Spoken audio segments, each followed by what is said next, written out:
honored to welcome Mr. Shridhar Lolla, Principal, APAC Goldratt School, Bangalore, to our platform. Welcome, sir.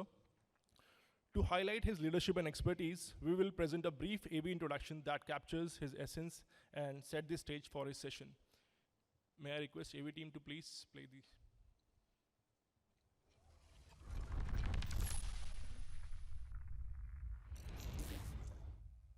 What happens when visionary thinking meets operational excellence? Shridhar Lolla happens.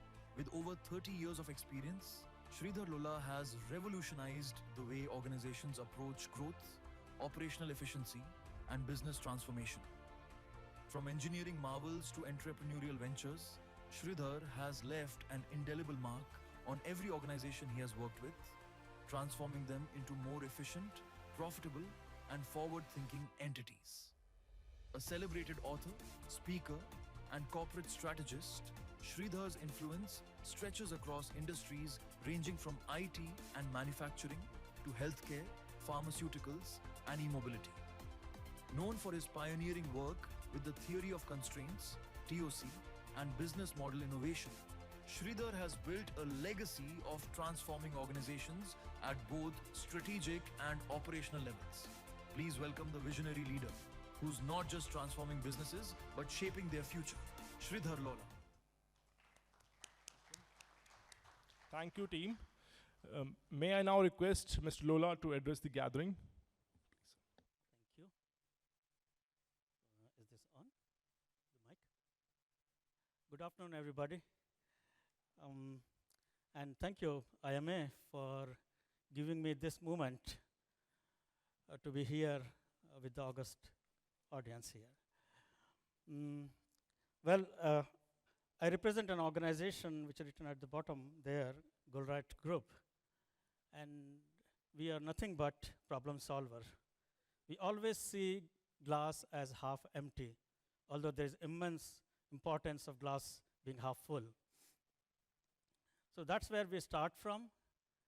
So yeah, currently I also head the HR portfolio for Goldratt Group in Asia Pacific. So yeah, from that perspective, HRD is a part of my work. And also for most of my time, in my career, haven't been an HRD person, but firmly believe that HRD is everybody's job. There's no doubt about it. Yeah. And businesses are built by people, run by people. Yeah.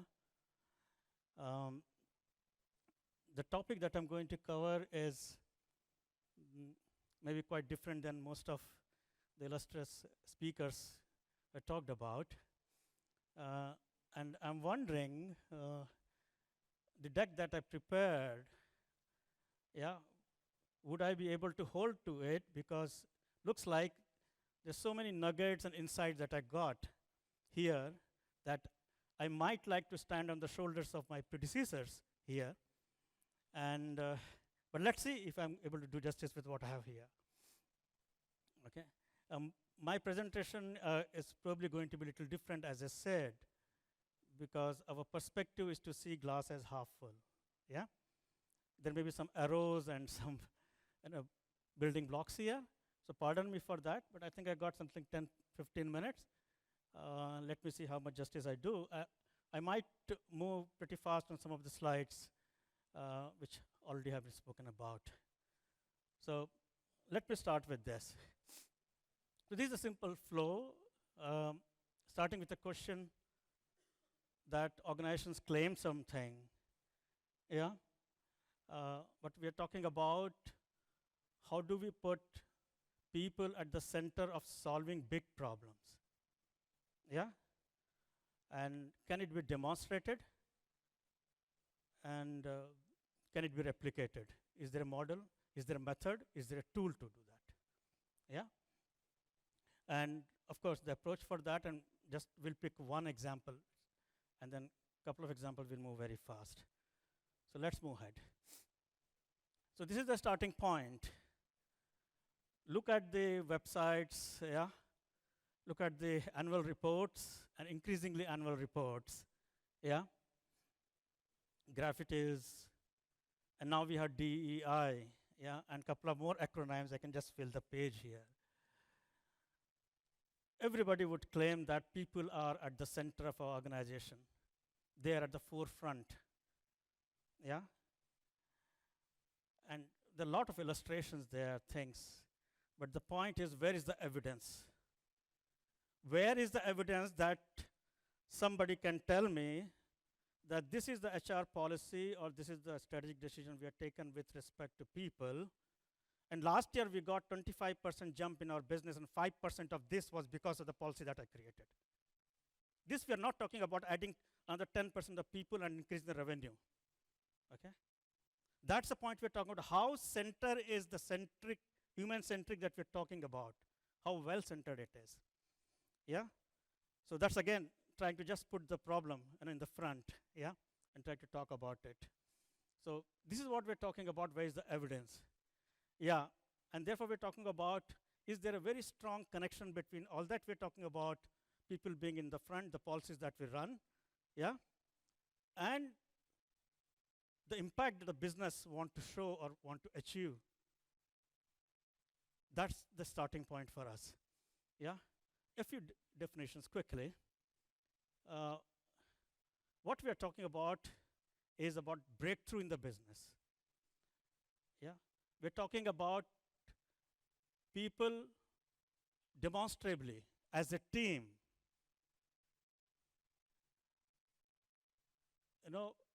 affecting consequential decisions made in the organization. When we talk about people, in organization we talk about two things: thinking and doing. Most of the management techniques, if you look 95% or more, talk about doing, squeezing. Yeah, this is how it is, how much you can get out of this.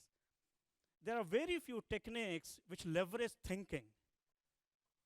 Yeah, and that's the context which we're talking here about. So fundamentally, when we talk about breakthrough, we're talking about lifting performance by an order of magnitude. Not by 5%, not by 6%, but something like 20% in whichever KPIs you take. And the way when you achieve this breakthrough, we're talking about achieving growth as well as stability. So always looking at, as we see here, the two parameter dramatic improvement in ratios.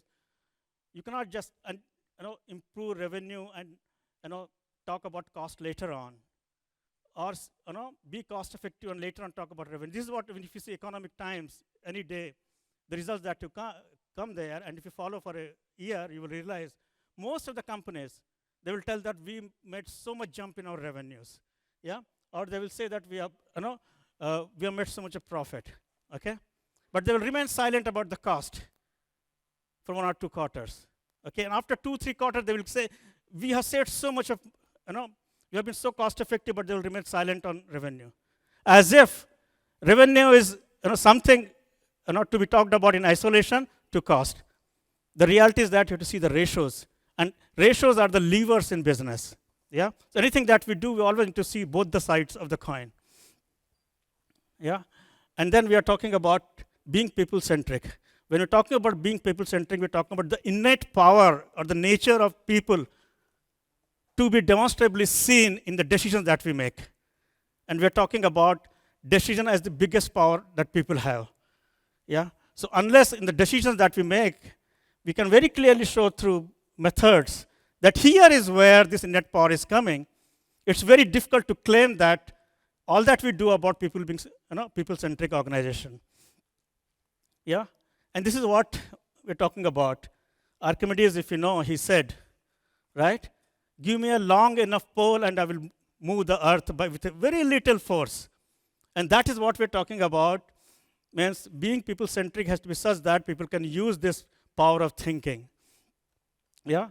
And fundamentally, in a very cryptic phrase, we need to remember that management is all about force at a distance. Yeah? This is a true management in any organization would interfere very little on down the layers and even talking about going to development layer or shop floor level. They should be able to influence the flow of the organization or the impact on the business just by being at a distance. It's just like remote control. So this is the this certain definition which we'll be using here. Yeah, and therefore breakthrough thinking. Yeah, this is a dictionary definition, but requires a deliberate focus on just those few things that matter the most, that are consequential to the organization. Trying to spend management time on anything else, it only would distort your what you call as the cost effectiveness with respect to throughput that you want in an organization. Yeah. So what are the business problems? We said that here that we are talking about putting people in the center, yeah, so that actually we can demonstrate that big business problems are solved. Yeah. Okay. So these are something like real business problems. When you see the people, you meet CXOs, this is what they're going to talk about. Sales are down, or we are losing customer, for example, or attrition has reached a very high level of 30%. Yeah, and these have immediate impact on the business. Okay. Now, the point is that we try to directly attack on them. Okay. The biggest problem here is that these are not problems. These are not real problems. These are symptoms. And we try to attack them by putting Band-Aid. Yeah? If you talk to the CXOs, the real problem they have, and as I said, decision making is the biggest role of management, then these are the real problems. There are solutions that are available to solve the symptoms that we talked about or the outcome, but when you go to management, this is the problem they face. It is not about a sales just going down, but if you want to really solve that, then the question is, you'll ask the sales guys, they will tell you that reduce the price, I will get the sales increased. But what happens to the margin? So other side of the coin actually goes down. Similarly, so this we call as a conflict in the organization. The biggest problems that management face is in the type of problem which is called conflicts. Yeah. Similarly, should we launch a new product or delay introduction? Which means should we be the first mover in the market or should we be the follower? Yeah, both are good, but both also has their own disadvantage. Similarly, build up stock, for example, if you're a distribution or retail company, yeah, and every as the season change, that people are giving discounts, huge discount. Why do people give discount? They're not just because they want to make you happy, because they overproduced it so much that when the next season comes, they have to liquidate their stock. That's why they give discount. And that's how the company loses, for example. Yeah, on the other, so, okay. On the other side, so, which means that the organization under pressure to control the cost. On the other side, retail companies realize that often customers walk in, but they walk out and they lose sales because often they don't have enough material. So these are the type of dilemmas or what you call as conflicts that management faces. Yeah. So this is the point. What we're making here is that the real management problem, the big, which are consequential, yeah, can be actually translated into conflict. Yeah. In our domain, we normally see all these big problems in terms of conflict. Yeah. And the context that we're now talking about for a case is what everybody knows: Great Resignation, right? The GR phrase, okay? And everybody knows the way it took storm all of us during COVID. But COVID just showed us, opened up the crack that was already there. There were tectonic shifts, and COVID just brought out the volcano to realize that what's happening, okay? And then everybody ran after saying that, how do we move from this high level of attrition to a company that could actually attract a lot of talent? A lot of work has been done, but this again, a problem which is a very big problem. Because from COVID, even today, this problem has moved out of HR department to C-suites. And it's such a big problem. Today, you see even retail, IT, pharma industry, you have very huge attrition rate. Yeah? And you just cannot band-aid and think that this problem will go away. Yeah? But you need to really nail it down. But what's the approach? Yeah? The problem is that today, when we face such a situation, we have a tendency to define the problem itself in a quite a different, strange way. Yeah, we think that it is a problem between employees on the one side and employer on the other side, and both the parties can give and take certain things. and then the problem is over. Yeah? So the problem with this problem is that we don't recognize the type of problem we have. The type of problem we have is actually a conflict. We heard a lot about WFH and WFO, work from home and on the one side, and work from office on the other side. We're still rattling many of the organizations around the world, irrespective of the domain that you talk about. Yeah? The point is that this is a problem of conflict. If you don't resolve this conflict, doesn't matter which solution you cut and paste, will never work. It will keep on coming to you. Yeah? And it will have huge consequences on the business results. And so this is where we are coming in terms of that defining the problem and how you put people in the center of the problem. So let's move on to this further. This conflict we're talking about, now we just showed 2 boxes. That's not enough. And if you want to solve such a big problem, you really need to get into defining this problem as a conflict. Yeah? So the problem is massive attrition of employees. And this is what we said about. There are 2 parties, 2 sides, yeah? And the management is just, it's just like a dilemma, like you're stretching your hair around on one side or other side. Sometimes you feel that, yeah, work from home could be good. Other time you feel that, no, work from office is good, yeah? You're just dangled between the 2. But the point what we're making here is that there's a reason why people want work from home, yeah? Because it fulfills their very big need, yeah? And that is to have autonomy on their life, on their time that they spend, where they spend, yeah? But for no reason that, but also when it comes to work from home, there's a reason, work from office, there is a reason why organizations want work from office to be there, because it fulfills a very big need. It is about controlling the outcome of the organization. Organization built with a purpose, yeah? So unless the team is together, unless there's synergy, yeah? Unless, 1 + 1 is greater than 2, the organization cannot exist. Now so what we are saying is that 2 sides which are conflicting, because work from home and work from office cannot exist at the same time, that's why they're in conflict. But each one of them fulfill very significant need. And those 2 significant needs are the necessary condition for a progressive organization. So this just to put that how a big problem, a business problem, can be put in the right context as a conflict. Yeah? Now it becomes very clear to us that in order to have a progressive organization, we must have autonomy to people, the way they spend their time. At the same time, the organization must have control so that they can get the right outcome. Yeah? And based on this, there are 2 actions or decisions that 2 sides want to take.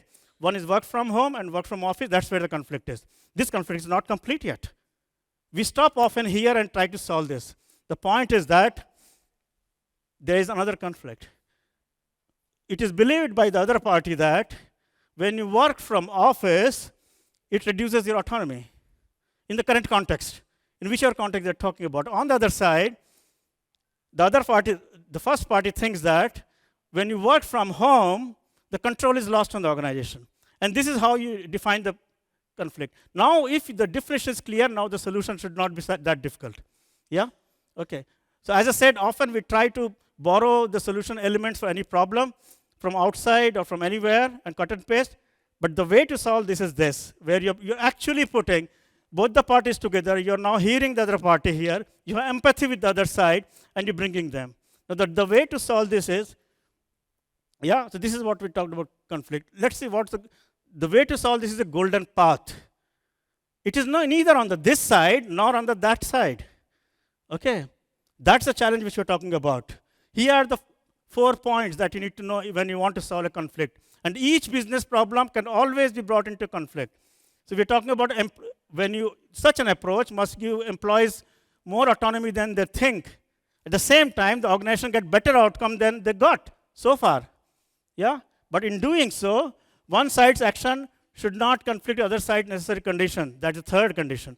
And the 3rd one is that the achievement of the common goal should be exceptional.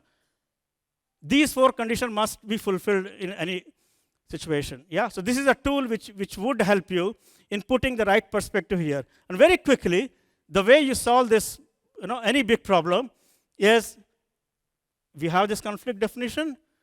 The fundamental thing is that we need to train our managers and the team in surfacing the assumption that they have for the solution that they're proposing. The side that is proposing work from home must explicitly tell what is the assumption behind that. And the side which is, talking about the second solution must explicitly tell you what is the assumption. Yeah? And assumption is nothing but what's in our belief system, what we are trained to think about it. Yeah? And then, if you are able to challenge those assumptions, breakthrough happens. And this is how the biggest problems are solved.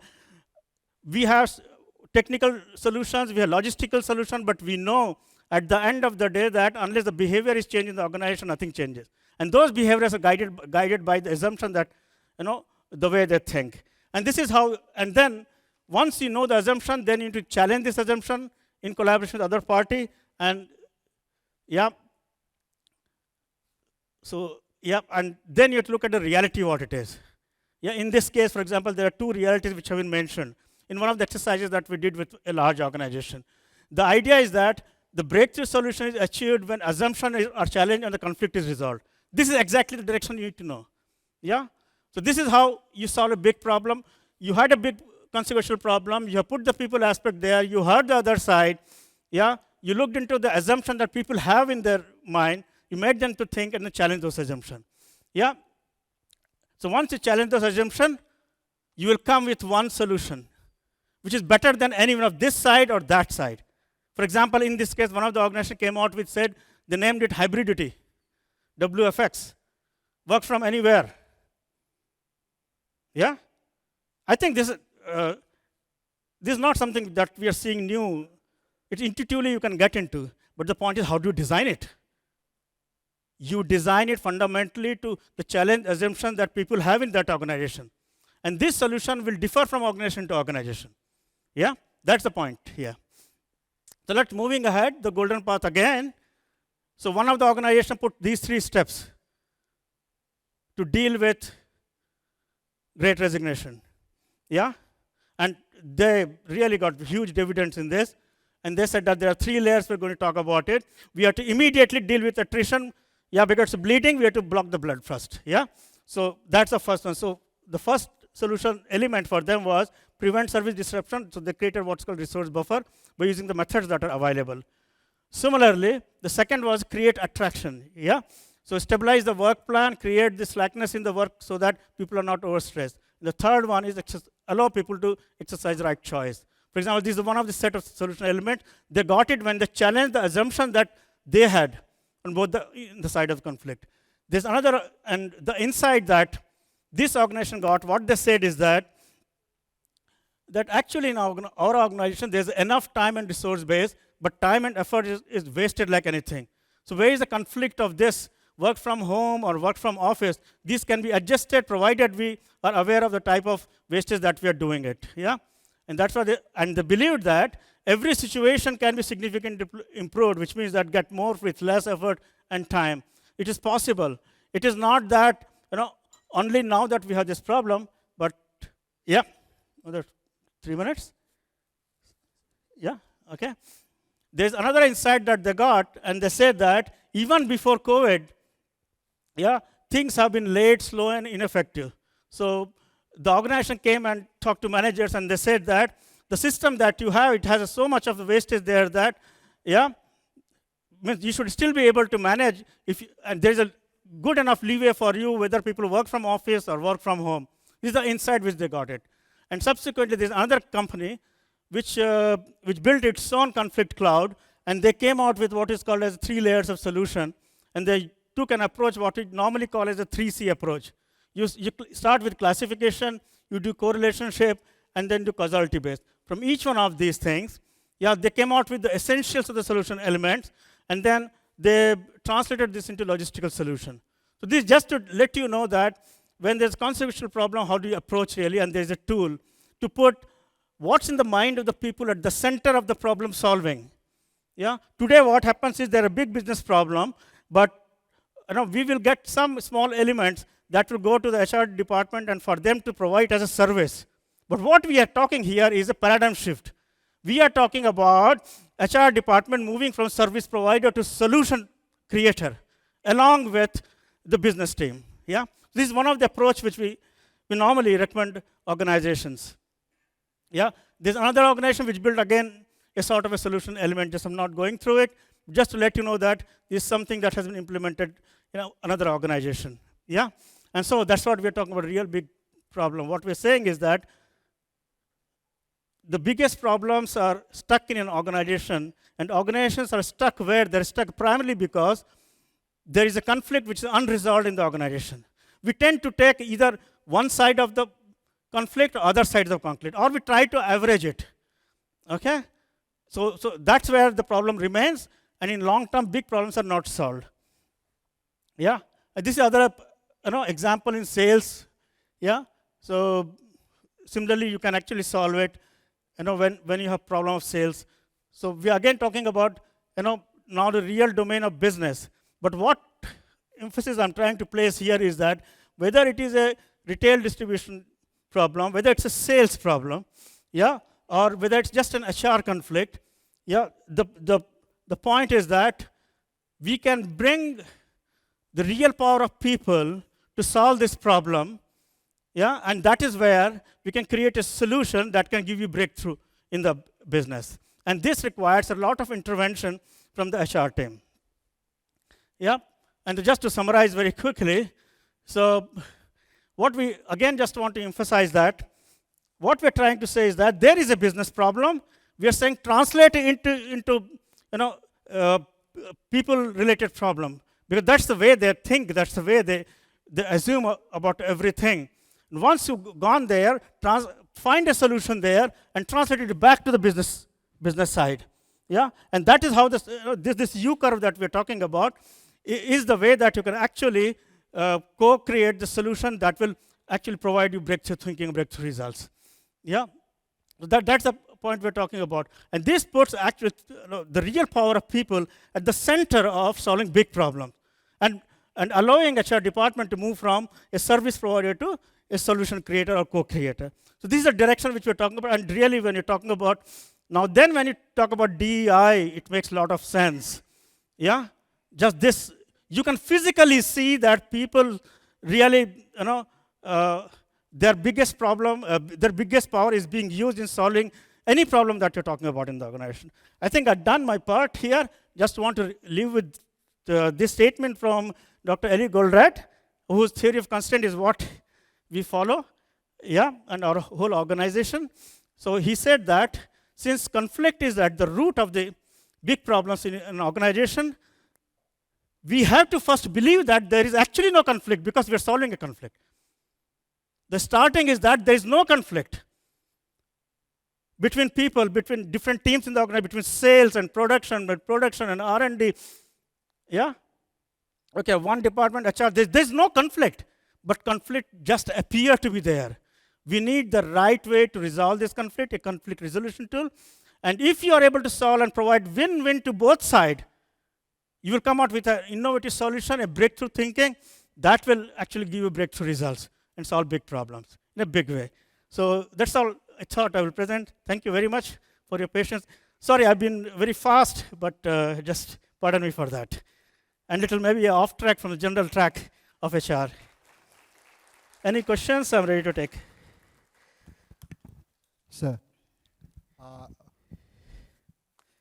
you have talked about the conflict. So whenever I talk to my HR friends in day-to-day life, many of them are sitting here, they always say, हमारी कश्ती वहाँ डूबी जहाँ पानी कम था, हमें तो अपने ही लोगों ने लूटा, दूसरों में कहाँ दम था. So life is, their life is like just solving a problem and taking evidence like a photographer. So don't you think, sir, conflict resolution is the part and role of the lawyer and advocates in this India or in this world? Why HR are doing all these things? Why they can't concentrate on the upbringing and the learning and development part of the people in their company? So I said that HR is everybody's job. That's number one. Okay. And management science, if you look at it, every domain picks it from other domain and that's how organization grow. It is hard for an organization to, by itself, discover all the principles and then apply it. Yeah? And if you're talking about the legal domain, conflict resolution is at the base of their profession. Yeah? And the way we have presented is just a distilled version of many ways of resolving conflict, but putting it in the way like, we talked about, should I grow revenue, or should I reduce my cost, yeah? Should I grow my sales, or should I do something else? We just put it in that context. Exactly, if you attend boardroom meetings, the outcome of the boardroom meeting is that all the CXOs will be really pulling their hairs in two directions because they have to think in two directions. Yeah? Yes, it has come from legal domain, but now that is being applied to business. So some of the HRs are very comfortable in resolving the resolution of the conflicts. They know how to resolve the conflict because they are now the more politically driven, and they know how to approach their bosses and understand their downline. Sir, I have a very good question, which I believe all HR would like to know. That is how they can resolve the conflict at home, and how can they implement these things in their personal life as well. Because they are very pro, some are very pro in their corporate world. Yes, so as it is corporate, which is complex organization, means home is no less complex. If you tend even to work in kitchen, you will realize how complex it is. I think most of the manufacturing systems are nothing compared to kitchen. Okay, so putting that aside, and there are a lot of tussles in home which happens, and you have to make decisions. There's something like very consequential decisions actually for the family. For example, one of the cases that I talked about, and even Dr. Eli talks in his book Gold 2, is that one day daughter of the main character in the book says that I had to go to attend evening party, and she is just sophomore. This is just in a high school pass out, and it's a late night. Party starts at 9 o'clock, and she would return at 1 o'clock. And so the father is actually scared. A young girl going to party in the night, and it's unsafe in the area where they live. So he just immediately says no, without hearing her. Then she says, "Dad, what are you?" Means you always say no. You never want me to have a free life. You never want me to enjoy, and you never want me to be with my friends so that they can know me, I can know them. You don't understand what is society or social like this. She reacts to it. So this guy then takes it back and then thinks about it. He draws this cloud. We call this as a cloud, yeah, when nothing is clear, conflict cloud. And then he says that what is the necessary thing that I want? What is the need I want to fulfill by not sending her? Yeah? And then he says that I'm responsible for her safety. Okay? And what's the need she wants to fulfill by going there? Yeah? She wants to be with her friends. She wants to be recognized there. She wants to be part of the society. Both are necessary for her, who is actually his daughter. Okay? And then when he looks into the assumption, why I'm saying like this, why she's saying like this, he comes with a solution. Okay, he says, after half an hour, don't worry. What I do is that I will come with you in my car. I will drop you to your friend's place. You go and do your party. When the party is over, I will drive you back. This problem is solved. Yes. So this is an example. So there, everything that every day we have actually, and not just boardroom and organization. Yeah, we have this problem in personal life. Thank you, sir. Thank you so much for replying to the wonderful questions. And I believe you enjoyed the session and understand the dynamics of the conflict management, as well as the part that Mr. Shridhar Lolla ji explained us today with the wonderful graphic presentation here. I would like to request Rever to please proceed with the further proceedings. Thank you. Thanks, sir. Come. Thank you, sir. So I would like to take a moment to express our heartfelt gratitude to our esteemed speaker. A special thanks to Mr. Shridhar Lolla for sharing his valuable insights on the theme, Shaping HR's New Era, from Vision to Execution. Thank you so much, sir, for your valuable inputs. Also, I would appreciate Mr. Jagwan Singh for the wonderful moderation. Thank you so much, sir. Thank you both of you for your time and expertise. Thank you so much. Now, I would like to invite Ms. Divya Dikshit, HR Head, Devaditya Technocrats, LLP, to present the token of remembrance to sir.